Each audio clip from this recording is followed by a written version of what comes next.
નમસ્કાર મિત્રો, હું ચેતન પરમાર આજે તમારા માટે એક નવી માહિતી લઈને આવી ગયો છું.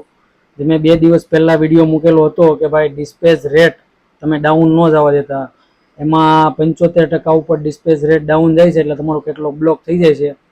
આજે એક ક્લાયન્ટ મને મેસેજ કર્યો કે ભાઈ મારે આવી પ્રોબ્લેમ આવી છે, મારે કેટલોગ બ્લોક થઈ ગયો છે.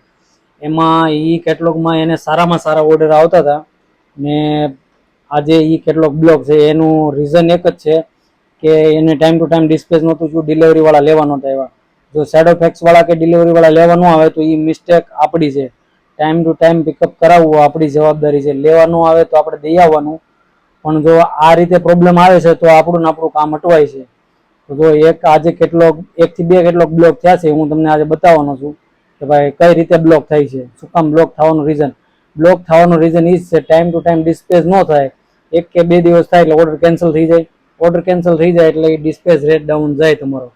તો આજે એક સેમ એવી જ પ્રોબ્લેમ આવી ગઈ છે, હું તમને બતાવું છું. એકાઉન્ટ આગળ જોઈ લેજો. અને આ વિડીયો ગમે તો તમે શેર કરી દેજો. અને નવા સેલર મિત્રો છે જે આવી વારંવાર મિસ્ટેક કરે છે એ પ્લીઝ ન કરે. જે રીસેલિંગ કરે છે એમના માટે ખાસ કે ભાઈ ટાઈમ ટુ ટાઈમ ડિસ્પેચ કરો. અને પ્રોડક્ટ તમારી પાસે અવેલેબલ ન હોય તો પ્રોડક્ટને સ્ટોક આઉટ કરી દો.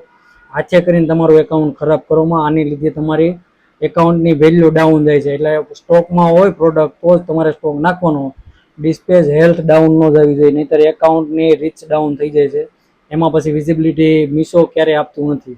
મીશોની જવાબદારી કોઈ એમાં નથી. આપણે મેનેજમેન્ટ આપણે કરવાનું છે.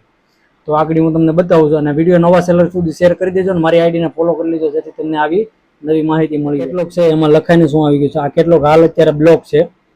તો આમાં આવી રીતે બ્લોક કરી દીધેલો છે, તમે જોઈ શકો છો.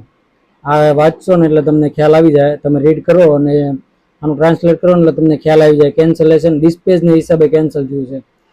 તો જોજો નવા સેલર મિત્રો, આવી ભૂલ ક્યારેય તમે કરતા નહીં. અને આ વિડીયોને શેર કરી દો અને મારી આઈડીને ફોલો કરી લો જેથી તમને મીશો, ફ્લિપકાર્ટ અને એમેઝોન જેવા પ્લેટફોર્મની માહિતી તમને મળતી રહે.